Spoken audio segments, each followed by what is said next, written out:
When trauma strikes an organization, whether through violence or natural disaster, it's not easy to return to business as usual. Who can employers call for help? Well, the Dialogue and Resolution Center helps employers respond to a crisis and even to prepare for them. Mary Jo Harwood is director of the Dialogue and Resolution Center, part of the Center for Victims in Pittsburgh. And welcome. Good to have you here. Thank you.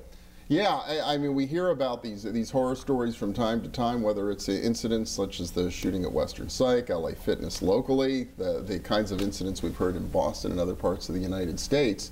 It is traumatic for everybody involved, whether or not you were actually, part of the incident itself. It absolutely is, and I think it's especially traumatic for folks of Allegheny County, given the fact that there have been at least 5 major incidences of mass shootings over the past 10 years, which is one every other year.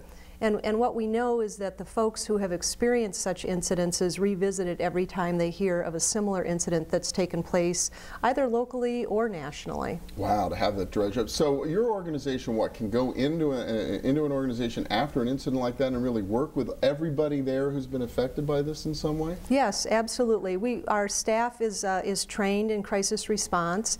We've been around, the Center for Victims has been around for 40 years, serving victims of violence. So we work with the county crisis response team, and we're the lead team that works with the actual victims, not with the first responders, but with the people that have witnessed directly what has happened or have been directly impacted by the violence. So we work with the host setting to do best practice in terms of what we know is most effective in immediately not only addressing the trauma that folks have experienced, but making sure that they are on the right path to healing by addressing that trauma on the front end and really affirming that what they've been through really is very horrific. Is this usually a short-term intervention, or are you kind of there for a period of time to help them through it and adjust? Well, it depends. We assess every situation, and of course we respect every host setting that we go into in terms of what it is that they would like us to do to assist them. Ideally, we work with folks or the host setting for about the first 72 hours, making sure that the situation is accurately assessed, that victims' needs are being assessed, that folks have someone to talk to immediately in terms of processing what they've experienced. And then we can stay on a consulting capacity in terms of how to best open up your door for business the next day. If it's a business, of course, people will continue to have trigger reactions as time unfolds.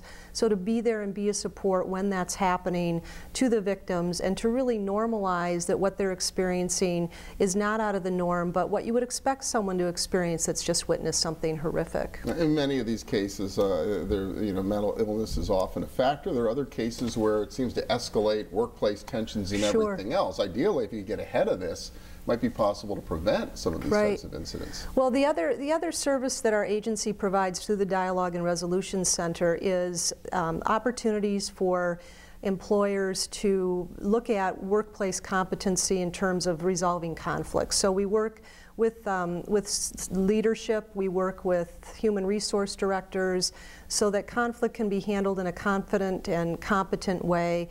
And what we know is that 20 to 40% of managers' time is spent on dealing with conflict. And we really take a look at that ripple effect that takes place. So if I'm having a conflict at the job and it's not handled very well, it's going to ripple into how I deal with my family, how I interact with community members. So if we can work with folks to address conflict before it erupts into something violent, I think that's a real plus.